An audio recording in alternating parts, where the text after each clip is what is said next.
Now we're going to talk about some of the composition of blood. Particularly, what I'm going to be referring to is the platelets, right? Here, and right, and the red blood cells. So red blood cells, right, carry their bags of hemoglobin, carry oxygen to your cells, and we're going to learn about the process of ischemic heart disease, where there's not enough blood flow of these oxygen-infused cells, and platelets, where they are working to essentially plug up the hole when you have possible rupture of the endothelial membrane of the vessel, right? So this is what we're going to focus our attention on. Now, if you go to the hospital, right, you probably, if you haven't started, you'll do in your rotations, you're going to obtain, tubes like this and get your basic complete blood count. You see here platelets roughly is about 350,000, right? And the other lab work you may do, which is pertinent for the cardiac chapter, is you may draw cardiac enzymes, they call it, right? CKMB, it's a creatine kinase myocardial band. So CKMB and troponin. And these are, what are these? These are cardiac contractile proteins or enzymes.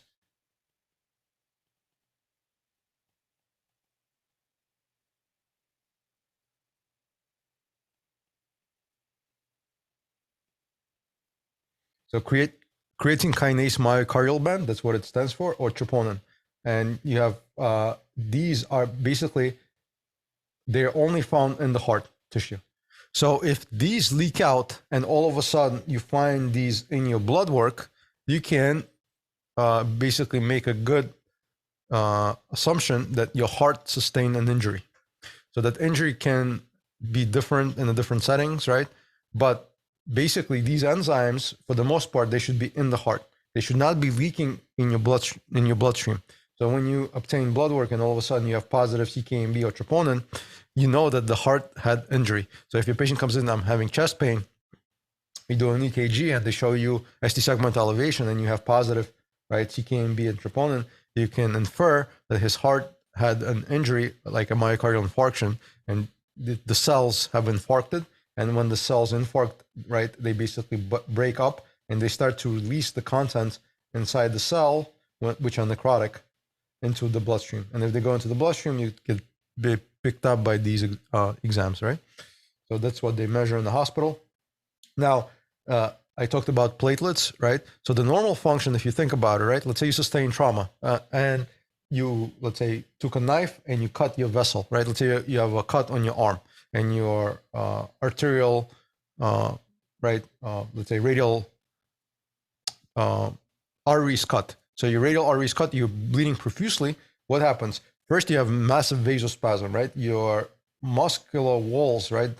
The endothelial or the tunica media will vasoconstrict in order to stop further blood loss. Then, right, and as I said, your endothelial layer, right? Endothelial layer is sensing all of a sudden there is a gap, right? It's no longer making contact with blood. It's sensing, right? There's a breakage in this layer. And the moment it's sensing there is a breakage in this layer, it's going to start to release these chemicals, ATP, right, growth factors, calcium, in order to attract platelets to adhese, right? So we have platelet adhesion, right? And as the platelets adhere to the damaged vessel, they're going to secrete their own chemicals, right? Serotonin and other chemicals to basically call an adjacent platelets to come plug up the hole. And as the platelets clump, you have platelet aggregation. And the final portion of this, right? The final portion of this pathway, right, is going to basically take prothrombin, which is made in the liver. It's an active form, right? And then you have the, it's going to, via prothrombin activator is going to become thrombin. And the final, like cross-link of layers, right, is going to be basically this fibrinogen, which is also made in the liver. Liver makes all these proteins, is going to turn into the fibrin.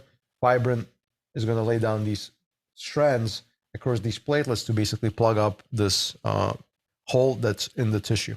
Now, if you are this arterial artery, right, in your arm, that's perfect because I want to stop bleeding. I want the vasospasm. I want the platelet aggregation, I want the platelet adhesion, and I want this fibrin final deposition so that the platelet plug is formed. Now imagine this is your coronary artery, and all of a sudden you have the same thing occurring here. You have rupture of this endothelial wall, and all these platelets are coming and they're clumping, right? And they're calling more platelets and they're clumping. So as you could see, right, the blood flow here is maybe all right, but the blood flow distally is now diminished. So the tissue, let's say all these myocytes that are now around this heart, they're becoming ischemic. So if they're becoming ischemic, right, they're becoming irritable. That's number one. There's lack of blood flow. There's lack of oxygen. They're also, right, they're switching, right, we just talked about they're going from aerobic glycolysis to anaerobic. They're starting to make lactate, right? The person who is developing this is starting to develop chest pain. We call it ischemic chest pain because all these myocytes are not getting blood supply, right? So he's going to complain of chest pain, or she's going to complain of chest pain. Also, all these myocytes might become irritable with lack of oxygen. So you may see tachydysrhythmias, right? Tachycardias developing. So you may see VTAC, right? You may see this in the setting, right, of this thrombus. That's why, right, we want to correct this problem that they're having. So they're having chest pain, right, that we're witnessing secondary to this thrombus formation, ischemic tissue around it. This irritable cells may be showing signs of, tachycardia. They're making lactate, right? So, right, this is basically shows you, right, the normal pathway of this that I explained. But in the heart, right, in the coronary artery, all of this, especially this, is going to become a problem, right? So we see, right, all these red blood cells are getting stuck. They're getting stuck because the smash of fibrin that's now forming around this clot is not allowing blood cells to move forward. So if it's not allowing blood cells to move forward, tissue that's distal is going to become ischemic, right? So now, right, welcome to acute coronary syndromes. So if you saw my prior videos, who could tell me the difference between these three? Unstable angina, non-ST segment elevation MI, and ST segment elevation MI. So, can I go? Go ahead, sir. All right. So unstable angina is chest pain that occurs at rest. Usually, like stable angina, like you stop activity, it'll go away, whatever. So now you have unstable angina. Non-STEMI is so it's either probably a normal looking EKG or doesn't have ST segment elevation, but when you take the blood work, you have elevated troponins, indicates an NSTEMI. And ST elevation MI is your typical. You have ST elevations in 2 or more contiguous leads. Then you take the blood work and you have troponins. Okay, you're very good, right? So yeah, unstable angina, it comes usually comes on rest, right? It's usually 20 minutes in duration. But what's very important about this, there's no biomarkers. There's no positive troponins. So there is non-biomarker. So no positive troponin, and there's no positive CKMB, creatine kinase myocardial band. So none of this are present. You may have some ST T-wave inversions or ST segment depressions, right, on the EKG, but you do not have these enzymes present, right? So non-specific ST segment changes. And usually this angina is about 20 minutes or greater in duration, usually brought in by rest or change in the activity, such as, let's say before you got chest pain walking up 2 blocks, and all of a sudden now you walk up like half a block and you develop it. So changing your stable angina can now be turned unstable angina. And then what you said is correct. And non-ST segment elevation is you do not have ST segment elevation on your EKG, but you have positive biomarkers. So positive troponin, positive CKMB. In ST segment elevation MI, right, you have the elevation. You actually have the STEMI occurring, plus the biomarkers. So that's very good, right? So now let's show you, right, how they specifically define this. So they say the diagnosis can be made, right, of the STEMI on the EKG when they have signs and symptoms of, for example, chest pain, and right, you have positive changes on the EKG. Now, on the non-ST segment elevation MI or NSTEMI, right, it's basically abnormal elevation of the cardiac biomarker. So this is CKMB or myoglobin or troponin, right, which may include some ECG changes, but these patients will not have a STEMI. So non-STEMI will not have these type of morphological changes. They will not have that, right? Because if they did have that, we'll call it a STEMI. And then the diagnosis of unstable angina is basically on history. You may have some ECG changes, but there's no cardiac injury in terms of biomarkers. So these are non-diagnostic. So you will not see them in the blood, right? So that's what we do, right? How we determine unstable angina, it's basically angina brought in rest. That's usually more than 20 minutes, right? Usually if you have a significant change, right, from the previously diagnosed one.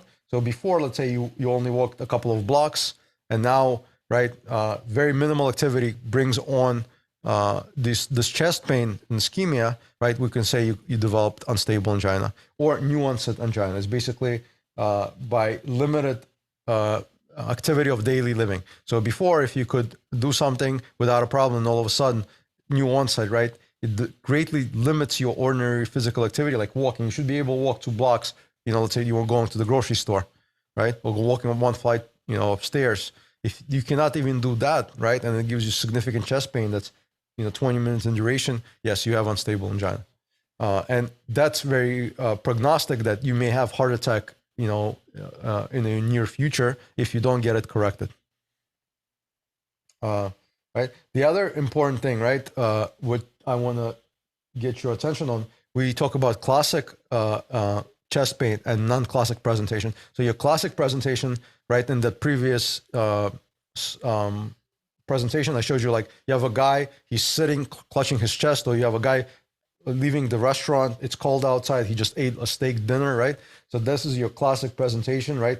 Chest pain, usually brought on, right, by anginal pain, less 2 to 10 minutes, and unstable angina, right, 10 to 30 minutes, acute myocardial infarction greater than 30 minutes. So usually you'll see this having pain in your chest, radiating to the arms, neck, jaw. You'll have sweating, dyspnea, and nausea. This is your classic presentation. Oftentimes, men are developing these classic presentations, but the non-classic, right, is what will often get you restricted. So if you're working as a paramedic in New York City, and this is the presentation that you need to be cognizant of, not this, because a guy comes in and says, I have chest pain, right, I have cardiac history, yeah, you're probably going to do a 12 lead EKG. But here, the non-classic presentation is what's going to get you, right? So what is non-classic? Usually occurs in women, right? Racial minorities, especially the diabetics, because they have microangiopathy and they don't feel things as well, right? The elderly, right? And a patient who have altered mental status because they cannot clearly express, what they're having. So a lot of times they're going to present with non-classic presentation. So they will complain weakness. They'll complain of abdominal pain. They'll complain of fatigue, right? Especially women, they complain of fatigue. They'll complain of vomiting, right? They'll complain of these non-localized, right, positional changes. They may say such as twisting pain, right? So you want to be on the lookout, right, and ask their history, perform a full exam, and if you believe that this is ACS, just do an EKG, because there's nobody there that's going to fault you for performing a 12-lead EKG on a person who you suspect that they may have ACS, right? So let's say you have a female, she's complaining of fatigue, she had nausea, right? And even though she didn't say clear cut, I have chest pain, you did a 12-lead EKG, right? You may find those patients with STEMI. I had multiple calls, I can tell you, in urgent care, right? In these fast clinics, city MDs, where a patient came in with abdominal pain. They gave him, some Malox. They called us, and after doing a 12-lead, I sure enough had ST segment elevation through the roof, right? So if you believe this person meets the criteria, right, just do the 12-lead EKG. Nobody's going to fault you for doing the 12-lead, especially, right, for these patients. Right? So what happens in an acute MI, right? So basically you went from maybe you had moderate narrowing, right, in your unstable angina where you have atherosclerosis, right, hardening and fat deposition, to basically where the endothelial layer has lysed and the contents of that atherosclerotic plaque has now came out, right, with macrophages, which are lipid laden, have a lot of lipid deposits. And now, right, the surface of this endothelial cell is broken and you have a lot of basically platelets coming to adhese. The moment they come to adhese, this lumen is blocked. You see there's no flow. And if this, depending on which coronary artery this is taking place, right, we could see this is occurring, right? So your classic presentation, right, would be chest pain with radiation to right arm or shoulder. It can be both arms. It can be with exertion, meaning you perform some physical activity. Radiation to the left arm. Diaphoresis means sweating, right? So a good thing to remember, if your patient is sweating, you ought to make you sweat, right? So that's something you want to keep in mind, right? What else? This here, right? Nausea and vomiting. So patient may complain that they vomited or they may have nausea associated with it. Which you want to be careful in your protocols. We give medication called ondansetron or Zofran. So this medication is for vomiting. You could give it in conjunction, right, with your cardiac drugs, but be careful. This prolongs the QT interval. So I would definitely do a 12 lead EKG and look at that QTC segment for this, right? Yeah, if they're actively vomiting, you could give this drug, but be careful, right? So, and they will complain of chest pain or angina episode that's much worse than prior, or they can compare it if they had a heart attack, it could be the same, right? So they will describe this as pressure-like, right? So this is the descriptors that they will use, right? For your, we said for your NSTEMI and for your STEMI, you're going to get these biomarkers, right? Cardiac biomarkers. Usually these are either contractile proteins like troponin or enzymes, creatine kinase myocardial band, right? That's found in the heart. And when there's damage, they're going to be secreted. And they're going to, if you take your blood work, they're going to basically jump. That's why they do it depending on the place. It can be every 6 hours, every 5 hours, every 4 hours. So we'll do serial biomarkers. So maybe you came into the hospital, it was not elevated. We do it again in, let's say 4 hours, and now it's rising. And now we know that, that you may have a heart attack develop, right? Now, if you look in your book, right, or even the studies, they will say the cardiac troponin is the most sensitive and specific for your cardiac injury. And they say this one is not as specific, right? But do you, even though this is more specific, do you think there's any utility in this one? I want to see your thought process. So let's say I will check your blood work, right? And you have elevated troponin and you have elevated CKMB. Why should I even bother with CKMB? Why not just run the troponin? I know it's elevated, you're having an MI. Why do I care about this one? Because troponin could be breakdown of other muscle. Yeah, but so is CKMB. So it's what I'm saying is you could have, it doesn't have to be a heart attack. It could be another injury. It could be a contusion, right? It could be a trauma, right? But why have two enzymes? Why have this contractile protein and this enzyme? Even though they say this is the most specific and sensitive. Because if you have both, it gives you a good indication that it's a heart injury. But like I said, this is if you look again in the studies, this is way more specific and sensitive. This is a way better test than this. Why have them both? Is it maybe it's a measure of severity? Severity. So this will show me the severity just as well, right? If the numbers keep rising. This actually shows me better severity of prognostication. Maybe when both are present, it gives you indication if it's going to be a positive or negative prognosis. Well, I mean, if this is significantly high, this is enough test for me to say, plus the EKG, you're having a STEMI. I don't need this. Because the time we need to give the drug to for the time for the timing. For the timing, this is just as good. It elevates the same way. It is actually better. This test is better. It's more sensitive. It's more specific.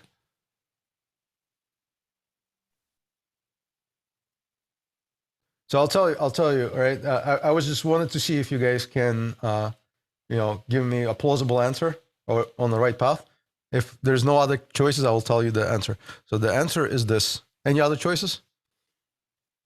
Does it have to do with like when you're treating the patient and you get blood work afterward? Does it like show how well the patient's like recovering maybe? Like How the patient is recovering? So you could trend it down, but this is not why you want to have this test.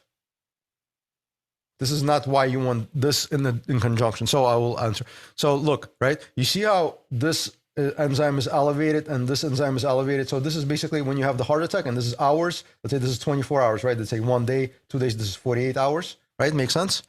So look, you have a patient who comes in, let's say, and they develop, 10 hours in, you check their blood work, all of a sudden they have a spike in their troponin and CKMB, right? You see how it spiked here? Now you admitted the hospital to the CCU, right? And in their hospital stay, let's say on day 2, or let's say day 3, they're in the CCU, and the guy develops chest pain, right? I check his troponin, still elevated, it's through the roof, right? But what happened to his CKMB? It starts to clear, right? But what happens if I see this now on day 3?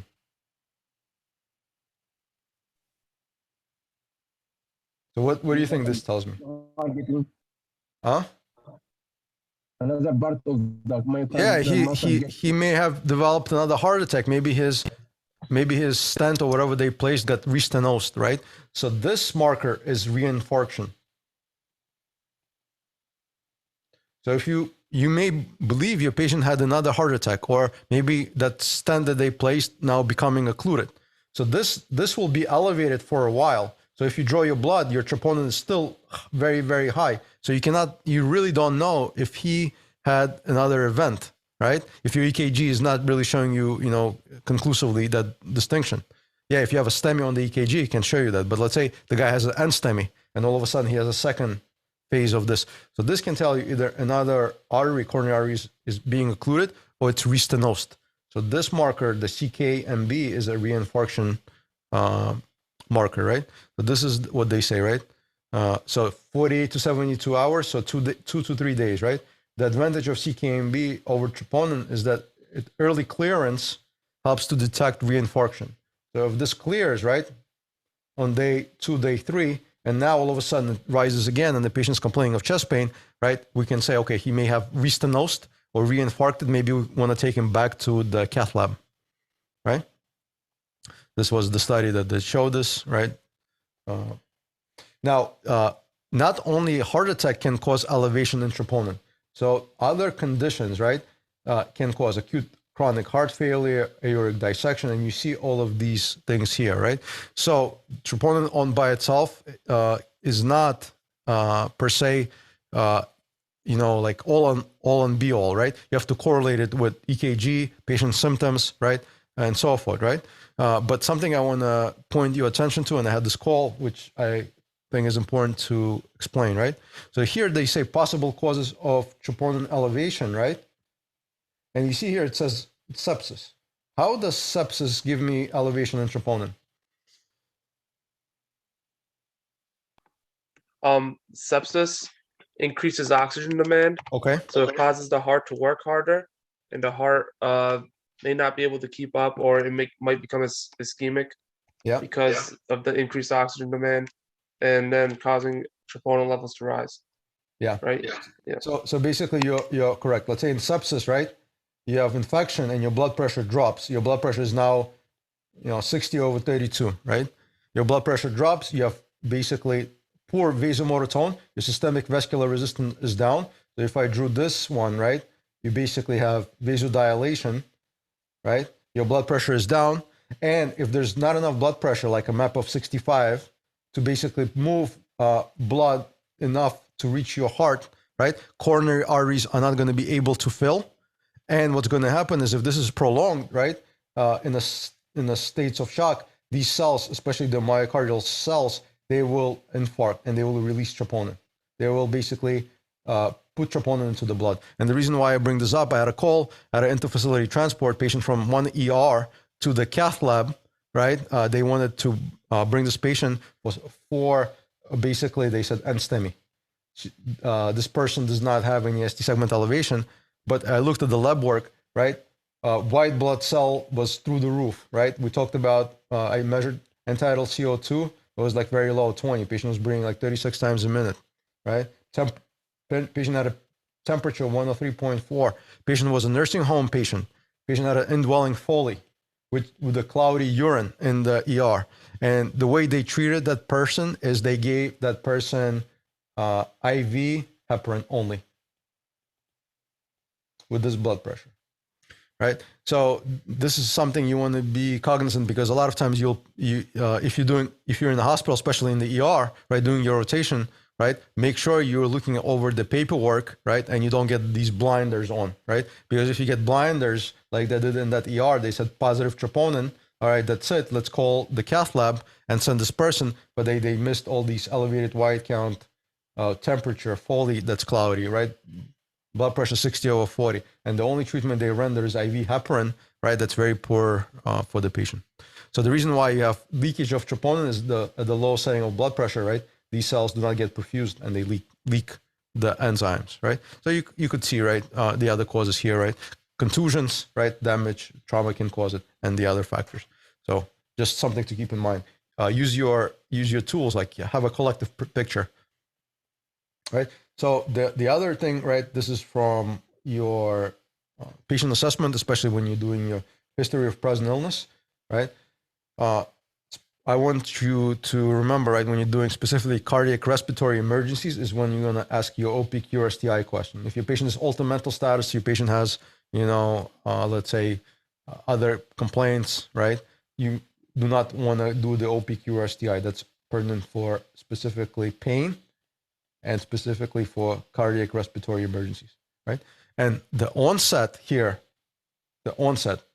is not,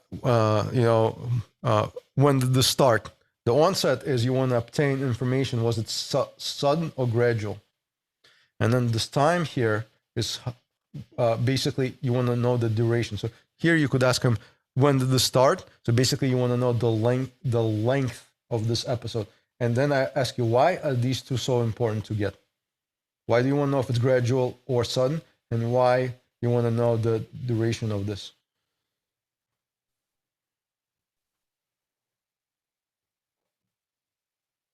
Because if it is unstable angina or stable angina, that chest pain comes in once or like gradual, like it's before, it has a symptom before.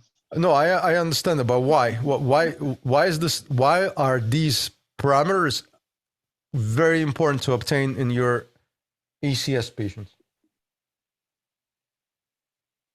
For the treatment, because So the treatment, yeah, the treatment is correct, but why else? So treatment is important. So treatment is very important, right? The treatment, and what else? Something else. Before, what do you need to do before treatment? What do you do? assessment. So before treatment, you give a field diagnosis, right? Before you could give the drugs, you have to give the field diagnosis. So the reason why these are becoming important is that the onset, sudden, or gradual versus how long until duration, right, is you need to establish your field diagnosis and you establish treatment. You may give the wrong treatment, right, and patient may suffer. Also, the reason why you want to establish the duration is that you know what the hospital needs to do, right? Do they need to go with a stent placement? Do they need to go to surgery? Do they need to give thrombolytics? Do they need to give lytics? So the time factors is going to play a crucial role, right? So what I mean by that, so look, these are all conditions on this side that can give you chest pain. So ACS can give you chest pain, right? Pulmonary embolism can give you chest pain. Aortic dissection can give you pain, pneumonia, esophageal rupture, pneumothorax, pericarditis, and ulcers, right? So the reason why I bring this up, right? The character of the pain can differ, right?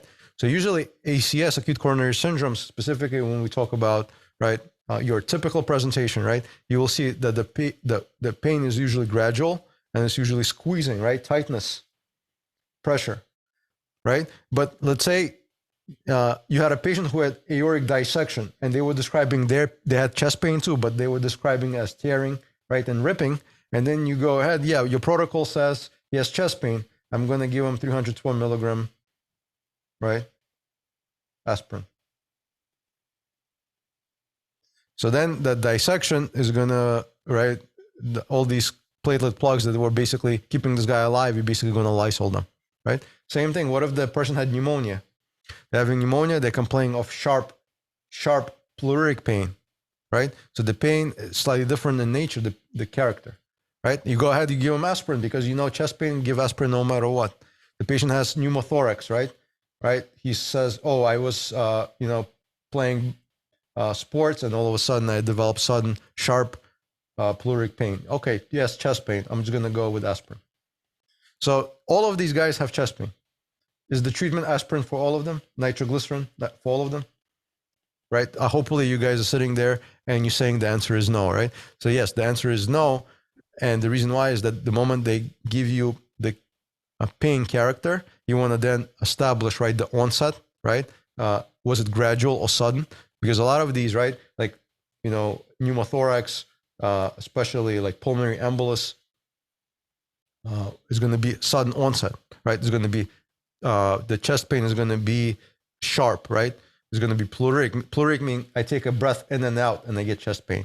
Usually you don't see that with acute coronary syndromes. The pain is there consistently, regardless of your breathing cycle, right? So that's something you want to keep in mind. So when you're doing your patient assessment, this is not just something to check box and like, I got it, O, PQ, or STI, next, I give aspirin, right? That's not how it works, right? What you want to do is you want to actually obtain this information so that in your mind, right, you start to make your differential. You'll say, okay, this guy may be having ACS, they may be having aortic dissection, they may be having pericarditis. So I think it's either 1, 2, 3.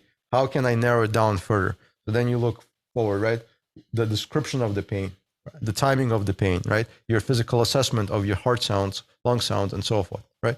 So this is how you get to the final portion, and then you make your treatment option. By the way, when we run our EMT scenario and our EMT out of hospital assessment, right? This is going to be your final exam for your practical exam. Here, if you look at the skill sheet, you must give differential diagnosis. You can't just say one thing. You must say, I believe this is, let's say, acute coronary syndrome. This is aortic dissection. This might be pericarditis. And then after doing my assessment, I narrow it down to ACS because of this reason, because the patient had crushing tightness pain that radiated to the left arm. And now I believe I'm going to give him aspirin and so forth. So you state 3 differentials and then you state why you narrow it down. This is part of your final skill exam, right? So usually, right, the ACS, the true ACS, right, the very high likelihood. So when is it going to be true ACS? Usually the symptoms accelerating over time, right? They are prolonged and ongoing, 20 minutes or greater in duration. In a true heart attack, the pain is not going to subside, right? What else are you going to see in your clinical findings? So they may have pulmonary edema. This can be brought on if you have left ventricular failure, or it can be brought on if you have papillary muscle rupture, right? And right, you have mitral regurgitation, right? That's why they put it here. So mitral regurg with papillary muscle rupture. You may have S3 sound, right? That's basically a lot of volume is coming into your now weakened ventricle. You may have hypotension, cardiogenic shock, and cardiogenic shock can be brought on by bradycardia, tachycardia, right? Old age can also be a risk factor. Your ECG, right? So you may have angina with rest. You may have transient ST segment changes. So that basically means either you have ST segment elevation or depression that's greater than 0.5 millimeters. You may have these bundle branch blocks. I talked about, right, like you had the right side, the right bundle branch, and you have the left bundle branch.